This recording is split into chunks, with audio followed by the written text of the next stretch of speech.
So good evening, everybody. Welcome to this, the latest in our series of monthly talks. We're delighted as ever to be joined by so many of you. This evening is a joint effort between myself and our assistant curator, Hannah Lund, whose post is actually co-funded by the Friends of Leighton House. So my thanks to them for that particular part of their support, which has really been invaluable as we take all the projects forward at Leighton House. I'm sure we've all devised ways of passing lockdown time. And for Hannah and I, this has proved to be a somewhat niche occupation, spending an enormous amount of time, slightly obsessively, searching the internet for matches to the original contents of Leighton House. And this evening, we want to share with you some of the highs and lows involved in that process. Of course, the main focus of the last 18 months has been the progress of the capital project at the museum. That project gives us back the entrance hall and the winter studio to complete the interiors as Leighton left them. And so we knew we had to consider how those rooms were going to be presented, furnished, and reintegrated into the rest of the historic house. At the same time, we were very aware that, of course, we'll have this wonderful new wing of the building, all looking sparkling and new. And so what we wanted to do at the point of reopening is to be sure that we'd taken the presentation of the historic rooms themselves a step further, so that the new wing and the house could be presented afresh. So, as I'm sure some of you know, Leighton's original collections, and we're looking, of course, at the image of his studio at the house, they were all sold immediately after his death at Christie's in the summer of 1896. And so for the entire period that the house has been a museum, the experience of it has really been very different to the place that Leighton left. In Leighton's time, the contents of the house were as much commented on and written about as the interiors themselves, very much with this idea that the house, its interiors and its contents were all the same thing, were all part of Leighton's conception and creation. And so, of course, on a visual level, the absence of all those objects and those collections clearly means that a whole layer of colour, texture, form, pattern, patina is absent. Our experience of the house now is still as a series of largely empty spaces, and that's particularly the case, of course, in the studio that we're looking at. So our experience of moving through the house is spatially quite different. It sounds different. I'm sure it smells quite different to the environment that Leighton created. And while we have these excellent photographic records of the interiors, I'm sure the way Leighton combined his collections, layering objects, setting them off against each other, that colour was very much part of that consideration. And of course, colour is the thing that cannot be communicated through black and white images.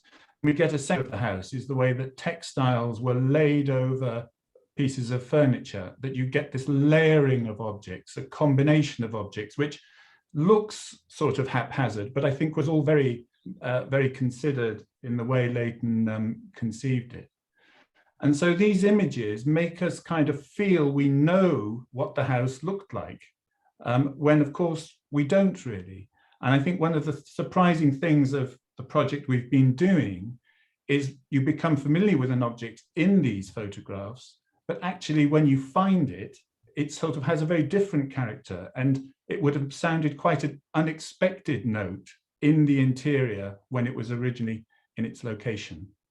And then, of course, on another level, the presence of all of these objects would have allowed a much greater, I think, understanding of Leighton's taste and how that related to the prevailing taste of the time. And I think would have allowed a much more complete understanding of how these objects and these groups of objects related to the setting in which they were placed, because there was clearly a very sophisticated connection between the form and decoration of the interiors and the objects that Leighton displayed within them, and we'll touch more on that in a minute. So all of this is kind of worthy of a proper research project, and it's something that's always been there to be done. And I should stress that in this lockdown period, we've very much been tied to the resources of the internet. And so some of the options of attempting to trace what happened to Leighton's objects through sale catalogues and successive sales hasn't been possible. And neither have we gone to the catalogues of furnishing companies that we know he used to identify the makers of certain pieces and sort of work backwards from there. So our work has very much been about visual matching and trying to understand what these objects are and find matches to them. And in the more recent couple of months, we've actually been working now with a series of dealers and specialists with more targeted searches in this field, and we're delighted to be joined by some of them this evening. So what we're going to do this evening is talk a little bit about Leighton as a collector and what we know of how and when the contents of the house were amassed. And in fact, that's a very incomplete picture. Then Hannah will cover the process of the dispersal of the objects after Leighton's death. We'll then look at how the house was presented through the course of the 20th century in response to the loss of the objects. So how was it shown to the public when those contents were no longer with us? And then through some case studies, we'll look at the issues that arise in trying to source and reinstate a lost collection. And of course, there are many of them. For example, how authentic are we aspiring to be?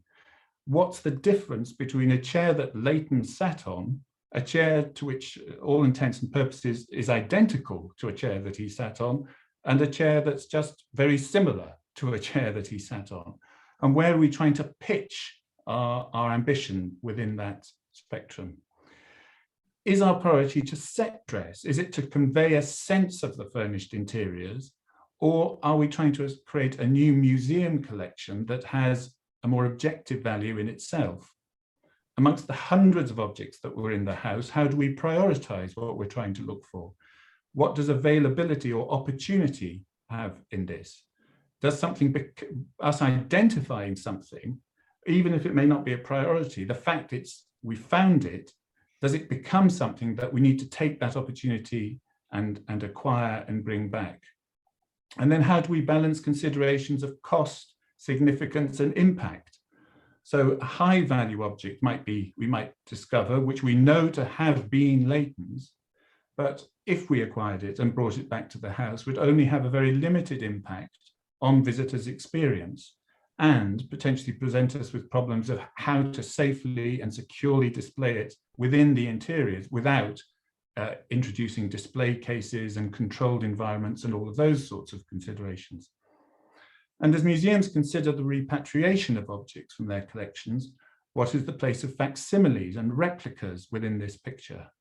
Technology now allows for laser scanning and reproduction to an extraordinary degree of accuracy. But again, what does this mean for the status of the house as a museum or as a repository of historical artifacts? I guess in the end, the question has been for us, or the concern, is how do you avoid assembling a collection of things, of stuff that may be close to being right, but which is cumulatively only approximation, sort of close to how the house was? And how would posterity look at that collection of objects?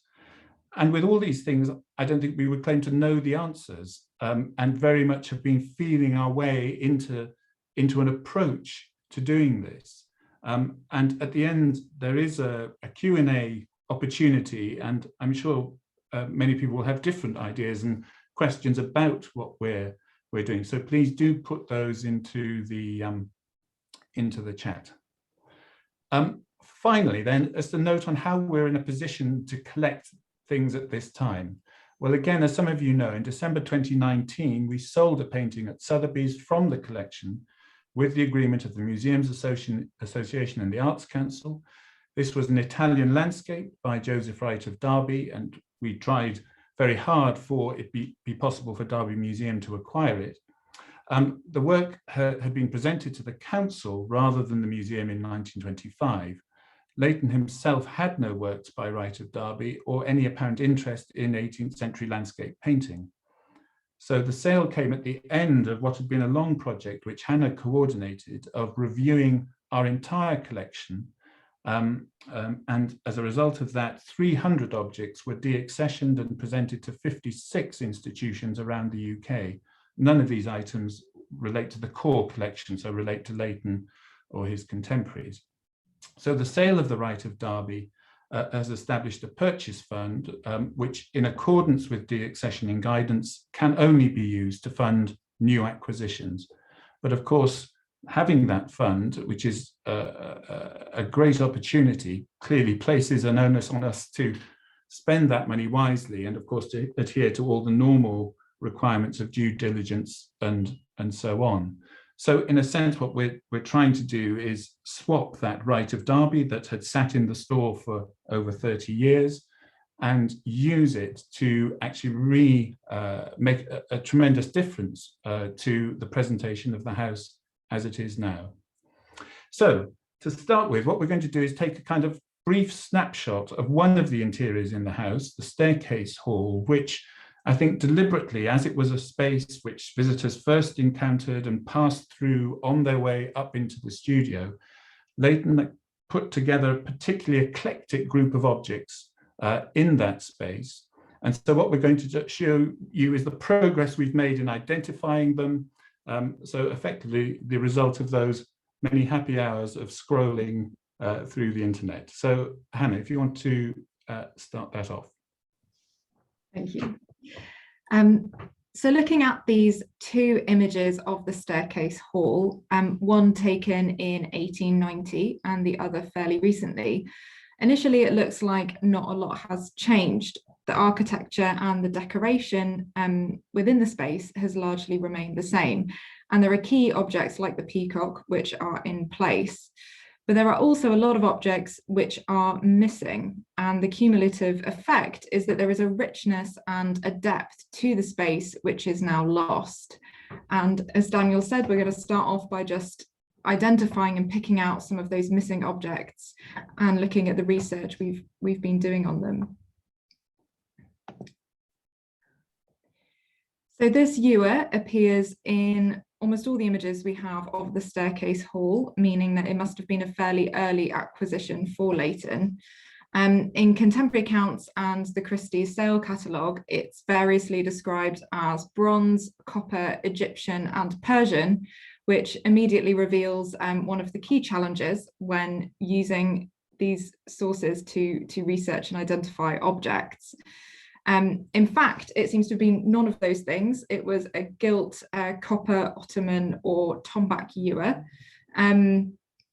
Tombac ewers are now quite rare, but the museum managed to acquire a similar example last year, which you can see bears a close resemblance to Leighton's, with this similar sort of engraved roundel on the front.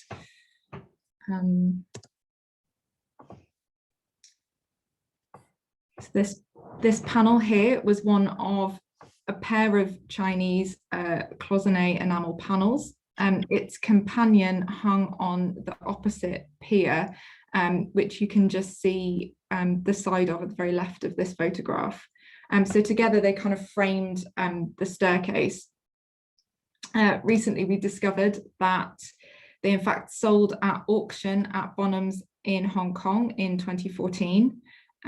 We've tried to make contact with the purchaser of these panels in the hope of bringing them back to the house, but are sadly yet to receive a response, which you'll see is a recurring theme in our current efforts. So these panels were actually commissioned in the late 18th century by Prince Yongrong, who was the son of the Qinglong Emperor, and his seal you can see is included on the left-hand panel, making these really quite high status and rare pieces of court art. So it's interesting that Leighton acquired these. These are not typical pieces of sort of Chinese export ware. The text itself is a poetic couplet from a Southern Song Dynasty poem, which was known to be one of the prince's favourites, and they may have actually been a gift for the emperor. While Leighton's collection and the house itself is perhaps most closely associated with Islamic art, Leighton in fact had really quite a significant collection of Chinese and Japanese objects, which he displayed alongside the items he collected during his travels to the Middle East. And that's an element of the house which is really sadly missing due to the sale of his collection. And another item here, a Japanese paper lantern. This, unlike the vast majority of items, this actually wasn't sold in the Christie sale, but has since been lost, perhaps because, you know, as a paper lantern, it's fairly fragile and is unlikely to survive 150 or so years. Paper lanterns like this are made in Vietnam, China and Japan, but this one was probably Japanese, and we've recently contacted a contemporary lantern maker in Japan who uses traditional techniques dating from the 19th century. So this is a slightly different approach to reintroducing items to this space on the basis that it's not possible to essentially find a contemporary example from the 19th century. So this jardiniere in the centre we'll come to later in more detail, but just to identify it now, this is an Anglo-Indian brass jardiniere, and it was purchased for Leighton by his friend and neighbour Val Prinsep from India. And as you can see, it's really one of the key features of the space, and because of that, Daniel and I have spent an inordinate amount of time looking for it, which has resulted in a couple of near misses, which, as I said, we'll discuss in more detail later. So the head at the bottom left, as you can see, is seen from the rear, and I've always just had assumed that it was some cast of a classical head. But much to our surprise, really, it turns out, after much searching, to be a cast of the head of a man with broken nose by Rodin. So this was catalogued in the sale catalogue as a bronze bust of an old man, but that is, it is indeed the Rodin, and it's put there very prominently, so all those passing up to the studio would have seen it. Richard Orman kindly passed on information that Leighton acquired it at the Grosvenor Gallery in 1882, and there is some correspondence between Leighton and Rodin. And of course, I think there is a connection that can be made with it. And again, this is an argument about the repatriation of these things. There is a clear sense in which Leighton's own sculpture has a relationship with the vitality of this Rodin head, the naturalism of this Rodin head. And of course, the advantage of casts is, by definition, they are multiples. And so acquiring one becomes, in that sense, more straightforward, although, of course, there are great variations in price and quality of those casts. But that was certainly a surprise. Then next, we have an earlier view of the same space.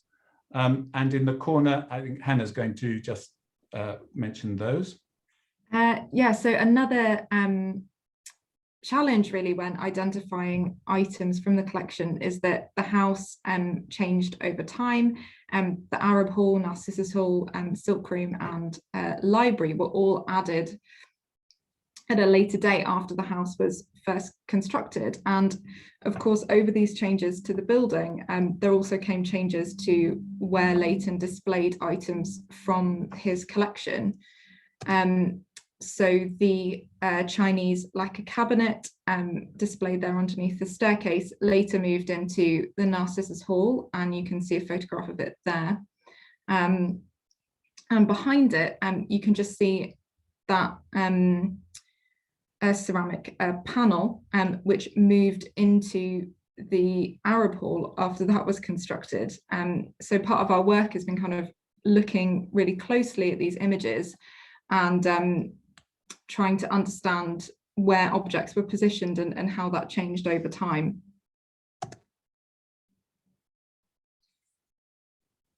So the next thing then is this cabinet under the staircase, one of, I think it's 6 or 7 cabinets on stands that were in Leighton's collection. And again, after a lot of searching, this was found as, oh, it's just coming, I think. Sorry. So this was not sold. It was included in an auction, but not sold at Sotheby's Paris in 2015, and described then as a fruitwood marquetry cabinet, South German, possibly Augsburg, circa 1700, with a stand of a later date, as was quite normal. And we're pretty sure this is the same object, although it has been slightly messed about with and altered. It didn't sell, and it may have been, and these images don't quite give that away, its condition, and it may have been restored quite extensively. But again, it sort of strikes, this is an example of an object that, having seen it in the photograph, it sort of strikes quite a different note than might be anticipated. Anyway, we contacted Sotheby's, they attempted to contact the person who had put it into the sale, and no word has been yet heard. As Hannah says, that is definitely a theme of this process.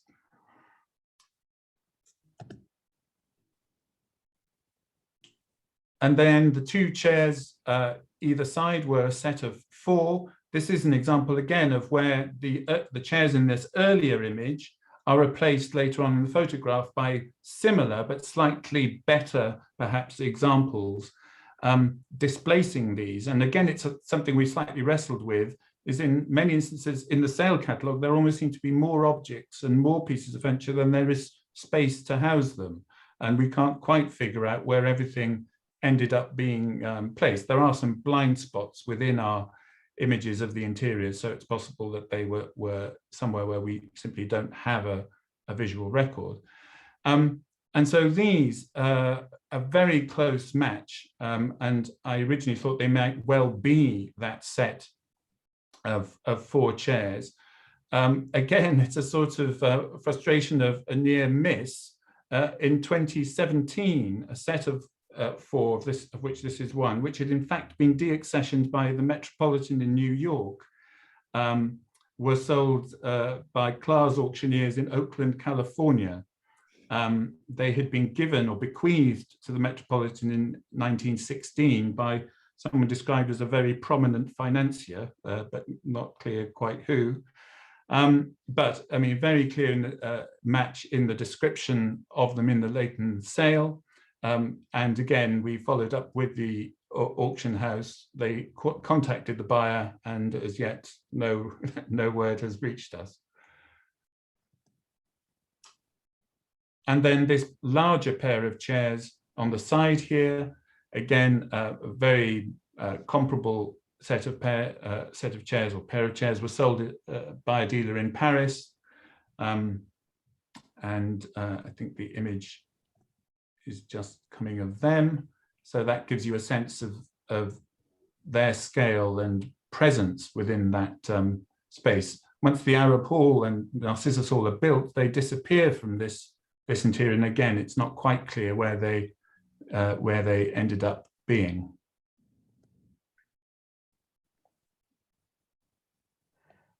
There, so that gives a sense of which it is possible to go quite a long way in identifying very close to, or indeed exact examples of the original contents. As I think that perhaps shows, it's also equally difficult to then go the next step to potentially acquire and bring them back. We seem to have been very unfortunate in that the last decade, a lot of these things have passed through sales and auctions where we weren't in a position to acquire in the way we perhaps are now. So a little bit on Leighton as the collector. So it's certainly the case that he was collecting objects before he embarked on the construction of the house. Indeed, he writes to his father saying he's going to have to lay off his buying and accumulation of things while the costs of the house are mounting. And it's pretty clear that he continued to collect right up until shortly before his death. And a consequence of that collecting was that there were the Arab Hall, as we're looking through in the beyond here, was really built in order to display the collection of tiles that he had amassed. And similarly, the Silk Room on the first floor, the last space to be added to the house, was built in order to house a collection, a growing collection of paintings, particularly paintings by Leighton's contemporaries that had been given to him. And as I mentioned, there was definitely a connection with the way these objects were located within the spaces. And the example that's always very clear on this is the cast of Narcissus placed centrally in the space we're looking at. And many of the contemporary descriptions pick up on the idea of these wonderful De Morgan blue tiles reflected in the ceiling, creating this watery mirrored environment, being a deliberate reference to the story of Narcissus, of the youth who falls in love with his own reflection. And so this mirrored watery environment was a deliberate reference to that. And so this is all conceived together. And there were similar examples throughout the interiors. As far as where did Leighton collect these things from? Well, so that remains a very difficult thing to know. Really, the principal source of information we have is his Coutts bank account. And that would suggest that a lot of the house furnishings, he went to, if you like, all the obvious places of Maples, Heels, Shoolbred, and Liberty. So in terms of payments, Liberty and Co., there are 73 payments made to them between the late 1850s and Leighton's death in 1896. Morris and Co., 12 payments, Maple and Co., 10, Edwards and Roberts, 8, Shoolbred, 8, Heel and Son, 8. And then Christie's, there are 33 payments to them. So I think essentially there were the furnishings of the house acquired in London from these sources, and then there's a whole tier or layer of material that results from Leighton's traveling, both to the Middle East, but I think his trips to Italy, more or less annual trips to Italy, resulted in the acquisition and bringing back of material from there. So it's that combination of readily available things supplemented with the less easily accessible results of Leighton's traveling that make up the composition of the interiors. So certainly by the end of his life, it is possible to map within the interiors how his collections were arranged. And so you can see from this plan that as you entered the house through the entrance hall, that was really, as we'll come to, dominated by a single painting. The staircase hall, as we've looked at, was quite eclectic mix of objects. The Arab hall, clearly the Islamic tile work. In the drawing room were principally landscape painting. Of course, all of these things were mixed to a degree. So landscape painting in the drawing room, Isnik and other ceramics in the dining room, some 50 odd plates hanging on the walls there. And in the library, prints and drawings. Then as you climbed the stairs, again, a combination of paintings hanging on the staircase.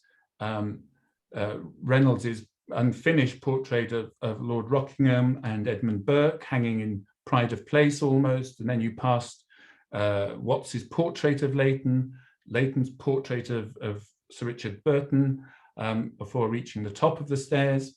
Then the Silk Room and, well, the antechamber and Silk Room beyond were picture galleries. The Silk Room, as I referred to, being added just before Leighton's life to house his collections. And also the way those paintings were displayed, and we'll look a little bit more closely at that, was in a very sort of orderly way. The works weren't combined in a kind of mix of different periods and schools. They were displayed in a sort of museum-like way within these spaces. In the studio itself was Leighton's own work almost the only place where his own work was displayed, and that was the many examples of landscape sketches he produced. And then finally, through in the winter studio, essentially was given over to props and materials. And so by the end of his life, the house is at its fullest extent, and the way the collections are housed and displayed within those interiors, I think is at its most resolved and complete. Although this is, of course, extremely short-lived. The Silk Room is completed only months before he died, and only months after he died, the entire collection is dispersed. And I'll hand over to Hannah to talk through how that happened. So when Leighton died in 1896, he left the house and collection in its entirety to his two sisters, but had privately declared a wish to make a large bequest to the Royal Academy, and also some individual legacies to Dorothy Dean, amongst others. In order to fulfill these various bequests and legacies, it was clear that either the house and or the collection would have to be sold. Initially, there was an effort to raise funds to retain both the house and collection as a public museum. However, sadly, not enough money was raised, and in the end, the collection was sold off at a Christie sale, which lasted several days. The sale catalogue is a flawed but fantastic resource, and it reveals, amongst other things, the sheer volume of Leighton's collection, which included 58 chairs, 62 rugs, over 100 paintings by other artists, and many of the items listed are things you might expect. But there are also some more surprising lots in there, including a crossbow, a stuffed leopard, a pair of pale pink silk tights, and a mandolin. During this period, the majority of buyers at auction houses were dealers. So Agnews, for example, purchased 101 lots at the sale. But there are also a number of Leighton's friends and fellow artists listed amongst the buyers, including Leighton's friend and neighbour, painter Val Prinsep, who purchased several pieces, including the Chinese cloisonné enamel panels from the staircase hall. Another notable purchaser was Mrs. Emily Russell Barrington, Leighton's near neighbour and biographer. Mrs. Barrington is listed as the buyer for 13 lots, the majority of which were landscape sketches by Leighton himself. The sale of the collection overall raised just over £30,000. This was enough to fulfil the legacies, meaning that the house itself no longer needed to be sold. Initially, there were several different proposals for how it might be used, including a suggestion that it should be turned into an art school. But in 1898, Leighton's sisters assigned the lease to the Leighton House Committee, which was spearheaded by Mrs. Emily Russell Barrington, and the house became a museum. The initial displays were predominantly reproductions of Leighton's paintings and his drawings, many of which had been rather strangely brought back for the museum by Leighton's sisters at a separate sale at the Fine Arts Society. And these drawings, of which there are around 500, really formed the basis of the museum's collection. In a 1905 article in the English magazine, a critic described a visit to the museum just a few years after it had opened, praising the hundreds of preliminary studies and thumbnail sketches preparatory to the production of a great picture, which are shown on the walls and screens, which mutely testify to Leighton's extraordinary and untiring industry. So these images from this period also reveal a few other objects and items of furniture, some of which were sort of random things introduced by Mrs. Barrington, and other things which seem to have stayed in the house beyond the Christie's sale, including on the right here, the dresser, which was designed by Aitchison for the dining room. The reasons why this stayed here initially aren't entirely clear, but it later left the museum, and it was included in the Christie's sale. So in 1927, the ownership and the management of the museum was transferred to the council, and the purpose of the museum really changed from being about celebrating Leighton's artwork and legacy to being, broadly speaking, a place for the exhibition and display of works by Kensington artists. Many local artists who are working in the area were written to and encouraged to donate artworks to form the basis of a new collection. And Mrs. Perrin, pictured on the left here, gave funds for the construction of the Perrin Wing, which was used as an exhibition venue.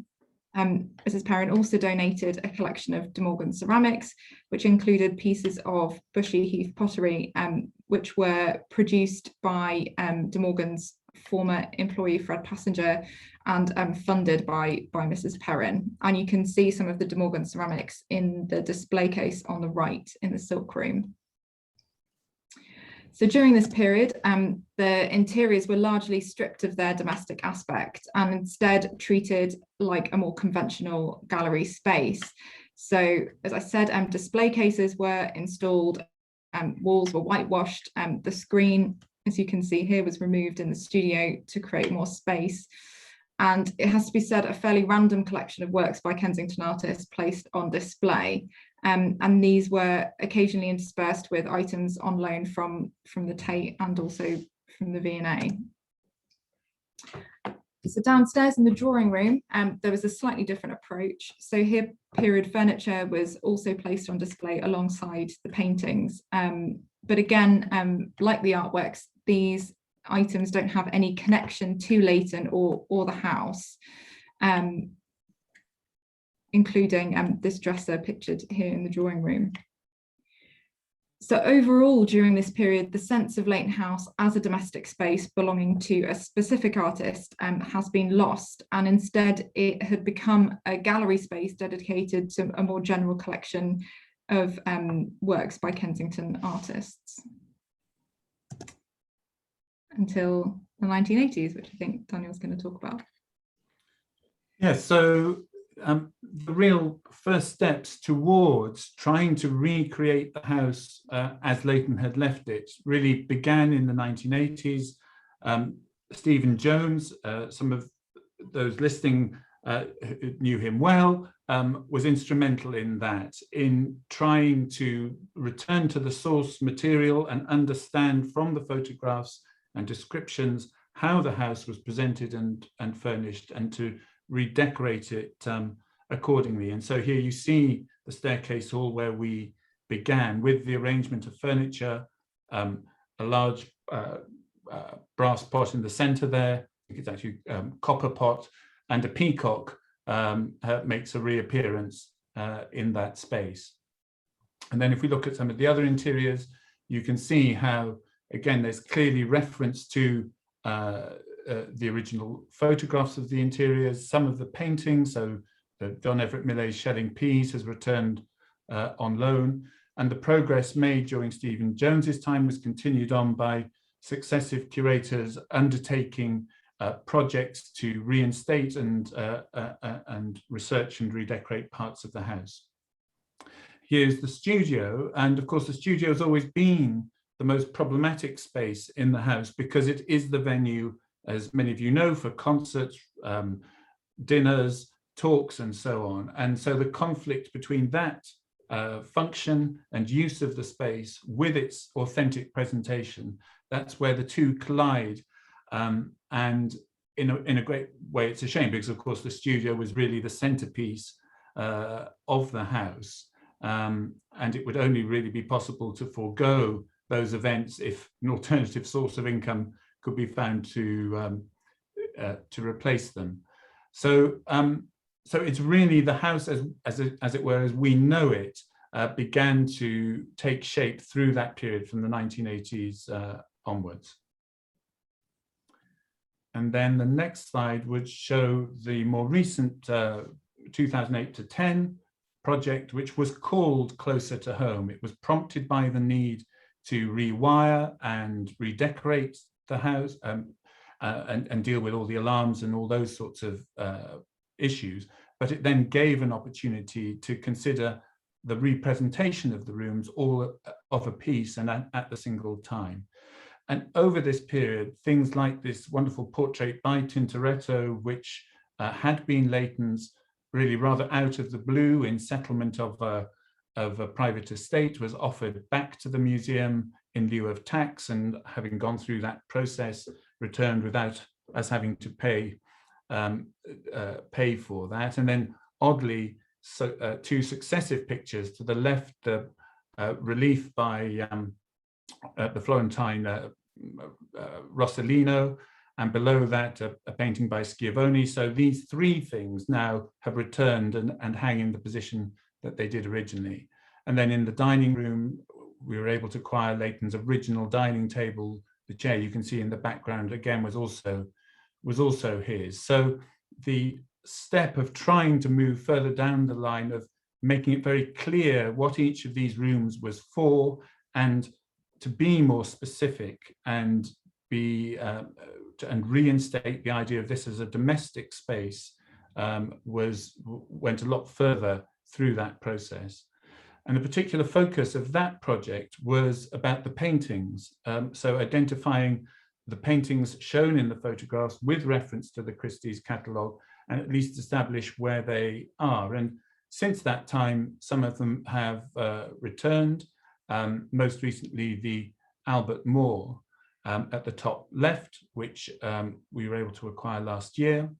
The work below that by Marie Kazan, which you can see here, was through the wonders of the internet. We established it was in the Courier Museum in Manchester, New Hampshire, and they ultimately sold it to us for $1, which was very nice of them, and it's now back and hanging where it came from. So this was the wall of works by his contemporaries. Then the next slide shows the adjacent fireplace wall, which was largely Venetian painters of the 15th century, and then 16th century, and then we some of these are those that have returned. And then if you look to the far wall, it's really pictures of a century earlier. So the Vivarini, which I think Leighton acquired from John Ruskin, in fact, and then the wonderful little Christ carrying the cross, which is in the Frick in New York. I doubt they'll sell it to us for $1. And so this was more an exercise of understanding how these pictures were arranged within the interiors, and seeing what opportunities there might be to bring them back. So next. And odd pieces of furniture, individual pieces of furniture, also were reacquired over this period. This example, again, one of the set of cabinets on stands, itself a sort of amalgam of what seems to have been a German piece of furniture with an English piece of furniture. This was acquired in 1997 in Melbourne, Australia, by somebody at an auction at Sotheby's, who only when they took it home and opened the drawer found the sale catalogue from Leighton's sale of 1896, and contacted the museum asking if there was a connection. And of course, the photograph not only showed the piece, but showed it in situ in the studio. And after an interval of some time, we were able to acquire it from her. So that was wonderful for the fact it had travelled right around the globe and returned to the exact spot from where it had departed. So all of this sort of gave some confidence or belief that this process could work, and there were opportunities to be had. And so that takes us to the current project. So with the staircase hall, we've touched on some of the work we've been doing. We'll now look at a further set of objects that we've been able to locate and trace. So Hannah, if you wanted to, I think, start that. Thanks. So so you were saying the current project has really focused on researching and identifying some of the key items of furniture which form part of Leighton's collection, with a view to reacquiring them, or where that's not possible, acquiring a similar item. And this includes objects which Leighton used as props within his paintings, such as this Quran stand, which features prominently in his painting At a Reading Desk. The Quran stand can also be seen in images of the house. It normally seems to have been at the back of the Arab Hall, but there's also this image on the left which shows it in the studio, where it was perhaps moved temporarily in order for Leighton to paint it. Having a painting of the item is hugely helpful, obviously, as it means we have a colour image, and particularly with something small like this that only really appears in the background of the photographs of the interiors. It also means we have a far more detailed understanding of its appearance. And using this painting, a volunteer who's very kindly been assisting us on this project recently identified this Quran stand on the right, which sold at Bonham's in 2014 and bears a remarkably close resemblance to Leighton's, to the point where I think it's fair to assume it might well have been his. As you can see, one difference is that it has a panel with calligraphy on the top as opposed to a mirror, but actually there is a mirrored panel on the reverse. There's just not an image of it on Sotheby's website. So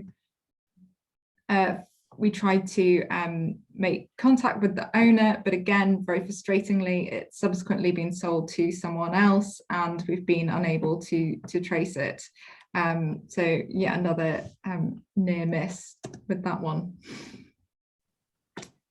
And this is sort of has become a kind of holy grail of this exercise, because it's so prominent in the photographs, and has this wonderful palm growing out of it. And in the phase 2 restoration, I was already looking for it. And as part of that project, we had to close the museum and we lent all of the a selection of pictures to the Villa Stuck in Munich. And I went to as the courier accompanying those paintings. And I was sitting in the hotel waiting to go out to the museum. And there was a book on the sort of coffee table of the stately homes of Britain. And I just opened it. And the next slide shows straight away there was an image of Hopetoun House outside Edinburgh with one of these globular cisterns, as the original catalogue described it. And I subsequently made contact, and they had it just sitting in a corridor, and it all seemed to be going to all work out very neatly. However, they later became very reluctant to lend it unless there was some commercial benefit to them in doing so. So I've had another attempt at that not too long ago, and again fell on deaf ears. So we've been looking for alternatives, and I'll hand over to Hannah for where we got to. So as part of researching the Holland Park Circle, I noticed that actually very similar jardinières also appeared in the studios of G.F. Watts and also Marcus Stone. We know from interviews that Leighton's example was given to him by Val Prinsep, and that Prinsep purchased it in India, where he went in 1877 to paint the imperial assemblage at Delhi. And it seems likely that Prinsep bought actually several of these jardinières and gave them as gifts to some of his other neighbours, including Watson and Marcus Stone. As I've said, me and Daniel have spent a lot of time looking for these. So to have them be so similar suggests that they came from the same source. We also had another near miss in acquiring one recently. I came across this example here, which looked like from the website it had sold at an auction in Ireland in 2019 for a mere €50. We contacted the auction house and it transpired that it actually hadn't sold and was being stored in a warehouse. They said they'd look for it, and several weeks later they sort of came back and said basically they couldn't find it, and have no idea where it is. So the search continues for one of these Chardonnays. So moving on to another item which appears in Leighton's paintings, this Japanese screen. You can see it here in the background of his painting Mother and Daughter, or Cherries. The screen was positioned in the studio, and Leighton seems to have used it to display textiles. Within the studio in particular, Leighton often did this slightly strange thing of using items of furniture to display textiles and artworks. So chairs, for instance, often have sort of a pile of books on them, a picture propped against the back, and a textile draped over them, creating this kind of dense layering of different objects, as you can see here with this screen in the studio. The screen also highlights some of the challenges when it comes to us trying to recreate the interiors and reassemble the collection.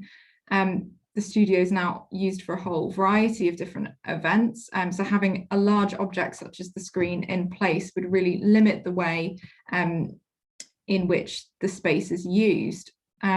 So while it's obviously a very significant and spectacular object within Leighton's original collection, and interesting as it featured in his paintings, it's actually quite impractical for us to think about returning it to the studio and displaying it in its original location. After Leighton's death at the Christie sale, the screen was actually sold to painter Lawrence Alma-Tadema, and you can see it here in Alma-Tadema's dining room at 44 Grove End Road, just on the left there. After Alma-Tadema's death, it was sold at the sale of his collection, and in the sale catalogue this time it was actually reproduced, so we have an image of it. I think the fact it's reproduced shows it was really quite a significant and spectacular object. And you can see here that the Leighton provenance is recorded, but it becomes disconnected from the object fairly quickly. So in terms of approaching this by trying to trace an object from the Leighton sale through various sales, that becomes very difficult, as after maybe one or two sales, the Leighton provenance is usually lost and becomes detached from the object, as we'll see with this next item. So I'm sure most of you recognize this painting of a Doge from the library at the museum. Originally, this was actually one of a pair of paintings which Leighton owned during his lifetime, and this one was actually displayed on the north wall of the entrance hall in a plaster frame, which you can see on the left here, and it was its companion piece which hung in the library. In the Christie sale, this entrance hall painting was purchased by Mrs. Barrington, who returned it to the house, and it remained in the entrance hall until the 1980s, when it was moved into the library. As part of our plans to represent the entrance hall as part of the historic house, this painting is being returned to its original position and the plaster frame recreated. Now, if you joined Daniel's talk on the Holland Park Circle last month, you might remember that he shared this image of the library from the early 1980s, which shows in the place of the School of Tintoretto painting to Watts frescoes, Peace and War, which originally came from Little Holland House. These paintings were previously thought to be lost, and the recent discovery of them in this photograph prompted the idea that they might still be set into the wall behind the painting of the Doge. Well, the painting was removed from the library for conservation a few weeks ago, and sadly there was nothing behind it. You can sort of see an outline of where they used to sit, but they are no longer there. So the mystery as to exactly what happened to them and where they went remains unsolved.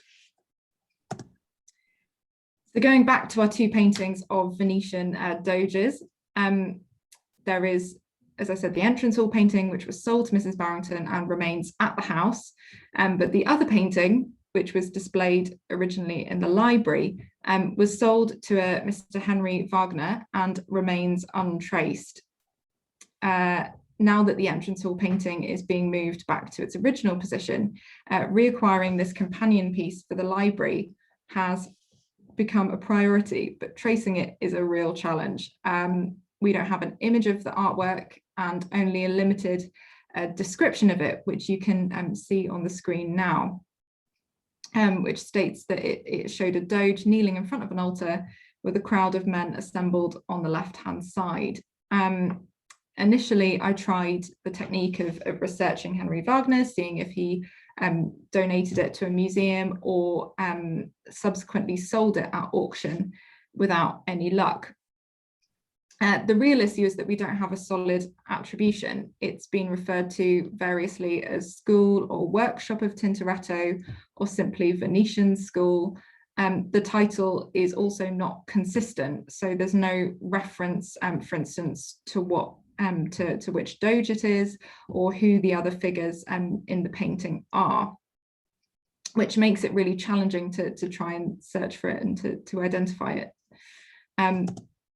So last year I met with a curator from the National Gallery to have a look at the painting that we do have in the museum, to try and establish a bit more information about it, which could be used to search for the companion piece. He suggested that it's most likely from the workshop of Domenico Tintoretto, and that the doge is Antonio Grimani, based on the comparison between these two portraits here, which I think is quite convincing. So this gives us a few extra leads, but as yet still no results. And that is the really frustrating thing about this project, is that there is no guarantee of finding the object, or even that the object still exists, which raises the issues Daniel was mentioning earlier, as to what extent do you try and find something similar in order to represent the space and furnish the space more fully, and prioritize that over waiting for the original item to be located.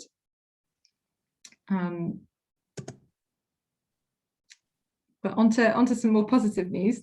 So this is, I think, what is close as we can come to breaking news. So, so we'll now just look at some pieces of furniture. So on the left here in the dining room, you can see a pair of dumb waiters, described in the sale catalogue as a pair of circular revolving tables in the Chippendale taste, which is so far so good, but it then says engraved tops.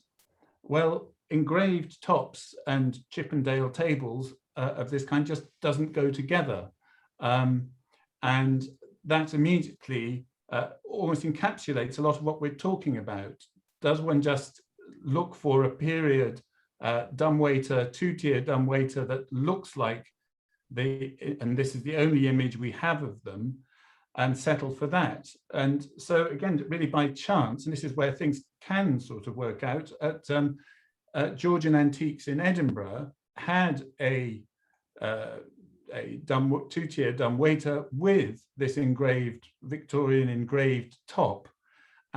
So of course it's tempting to think, well, is this indeed one of the pair? Because it is very rare to find such an example, but of course there's no certainty about that.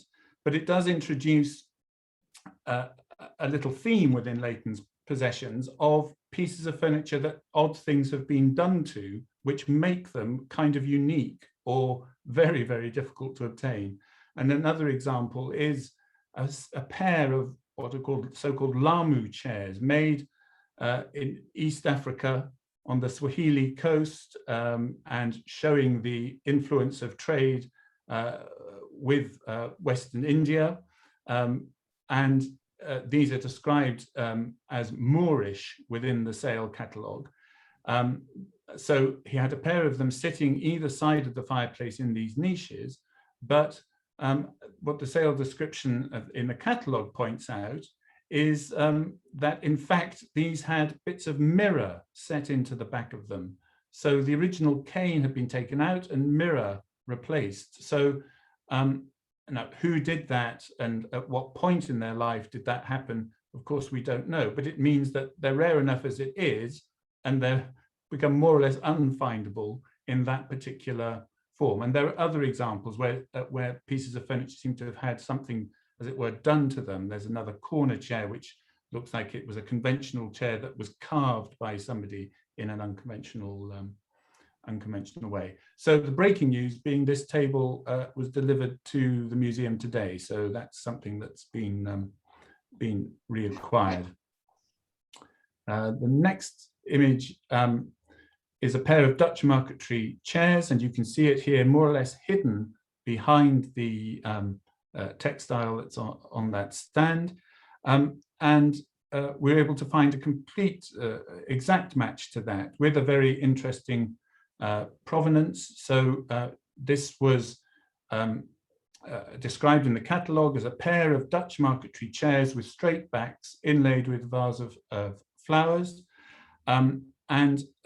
It was with a dealer, but originally it had been a part of a larger set bought for Leighton House in Aberdeenshire by the industrialist Weetman Pearson, later First Lord Cowdray, who had bought the estate in 1912 and with his wife had furnished it. And it was sold with the other examples at the Cowdray Park sale, but we think Leighton's must have been part of a larger set that had already been broken up. And so again, you can see this is now at the museum, and immediately it raises the quality of the furniture that we currently have, and it very much conforms to Leighton's taste of heavily decorative furniture with an inlaid furniture, which seems to have been a thing that particularly appealed to him. So that's another completed project. And if you like, at the other extreme of the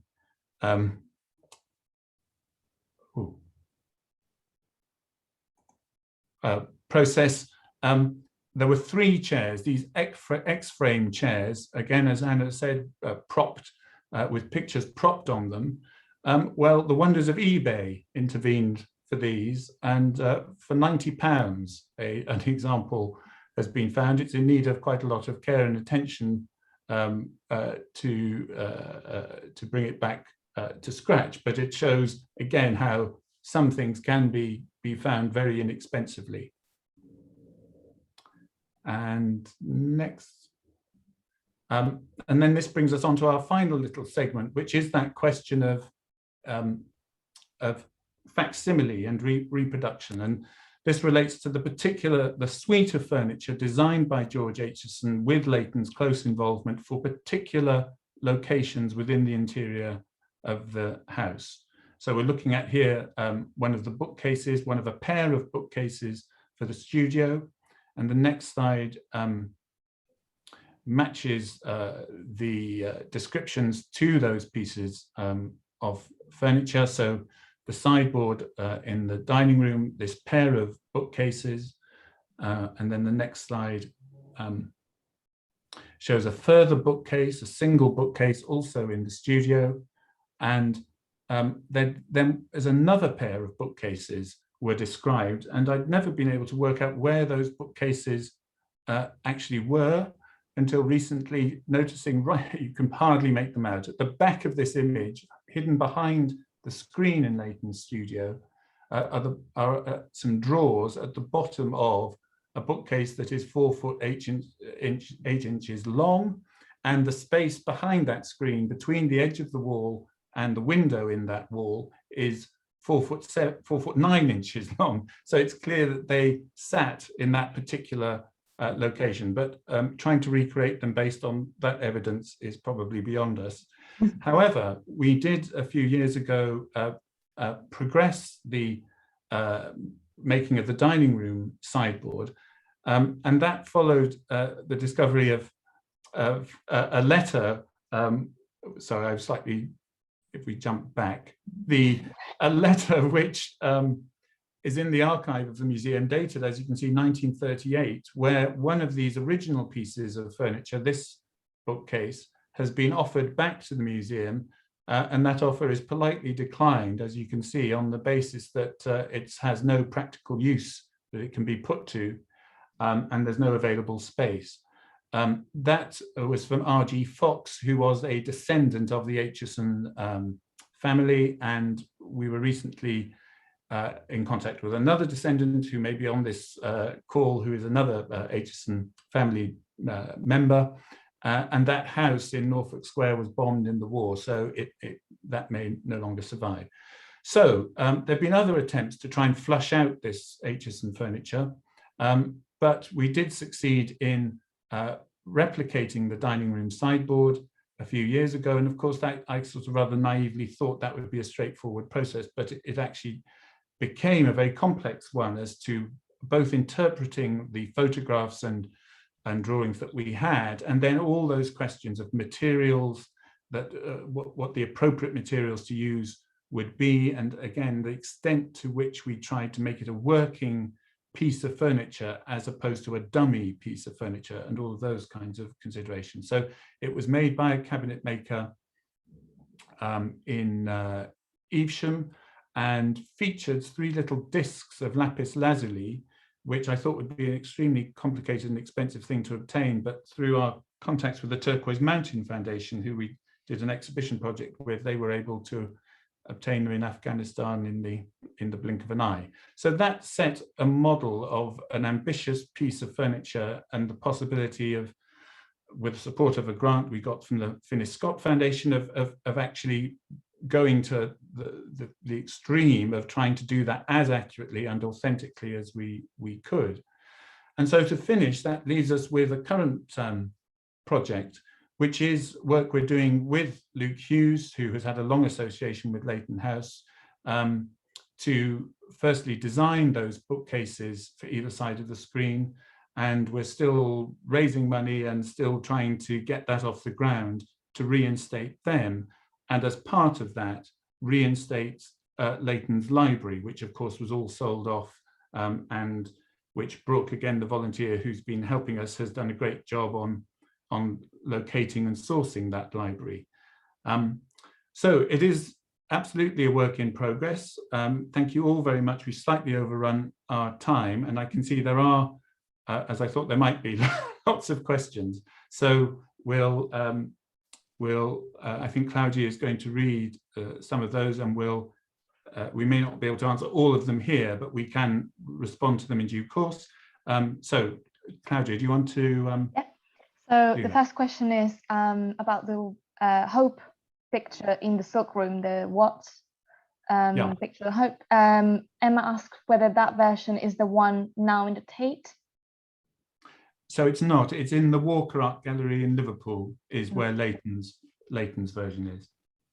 And then the next question is, why do you think that people have been so reluctant to engage with you about returning items to the house? I wish I knew. Well, I mean, there may be any number of reasons for that. I mean, not least that they are living with and enjoying those objects with them. I think if one was to take a sort of longer term view, the very fact that we've reached out to these owners, and in some way they are now aware of the connection to Leighton House, might mean that if in the future, if they thought of selling them, or if they come back onto the market, I think that we're more aware of them and conscious of them for kind of next time. But no, we haven't really even had any response saying thank you, but no thank you. They simply not responded in any way. And then Joanna Banham mentions that you have commissioned copies of the Corot in the drawing room. Yeah. Is this approach something that you also adopt with, for example, some of the Italian old masters in the Silk Room? Yeah, so the Corros were copied as part of the previous phase of restoration, and they were chosen particularly because in the descriptions of Leighton taking tours through the house and taking journalists through the house, they seem to be one of the things he particularly pauses to discuss and look at, and you get a sense that they had a particular significance for him. And that was coupled with the fact that the spaces, the walls on which they hang, I think may well have been designed specifically for them to be located there. I mean, that's where they hung throughout Leighton's occupancy of the house. And in fact, there are some descriptions which say, as other pictures were, that they were fixed into the wall. They were cemented, as it were, into the frames, into the wall, which the evidence, the photographic evidence, doesn't seem to support that. So they seemed a real fixture.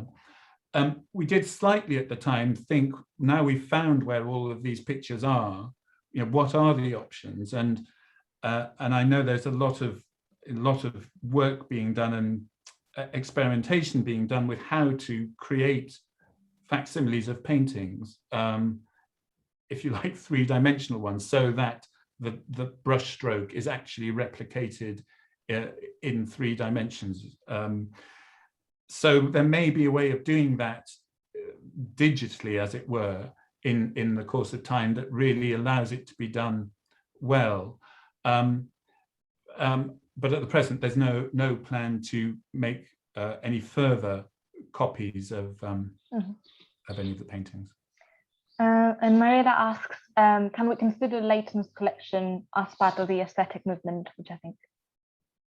Yes, so very much so. So it has within it all those kind of elements of the combination of objects and type of object that one would absolutely associate with the aesthetic movement. Yeah. And Kimberly asks whether the tondo in the studio is by Michelangelo, and is there a connection with the one that hangs in the Royal Academy of Arts? It's a replica, isn't it? Yes, it is. So it is a plaster replica of the one in the Royal Academy, and of course casts like that. So plaster casts, Leighton had a great number of, or significant number of, and we've already gone quite a long way because there are still suppliers of casts, makers of casts, who maybe not on the scale they once did, but still have an enormous number of molds and are able to make casts of a great many things. So there's one in Paris, in Italy, in the States. So yes, so we're cast is something that we're certainly keen on pursuing further in reintroducing into the interiors. And I think the last question, which is a bit of a long one, but Chris Rogers asks, what is your likely endpoint in the restoration, and sort of balancing cost, probable availability, and the practicalities of room use in the house? Yeah, well, I mean, I think it literally is a sort of in a sense, a never-ending process, and there will always be, you know, there was so many things, and there will always be opportunities to take things further. I suppose the thing that one would hit a barrier soonest would be in that balance of the practical use of the house, the things it has to deliver. You know, one of the beauties of it at the moment is, as many people comment on, there's no barriers, ropes, or rooms where you peer in from the threshold. You can walk within all of the spaces, and that's partly because of the absence of precious things to trip over or knock over. And so there would become a point where that becomes a difficult balancing act.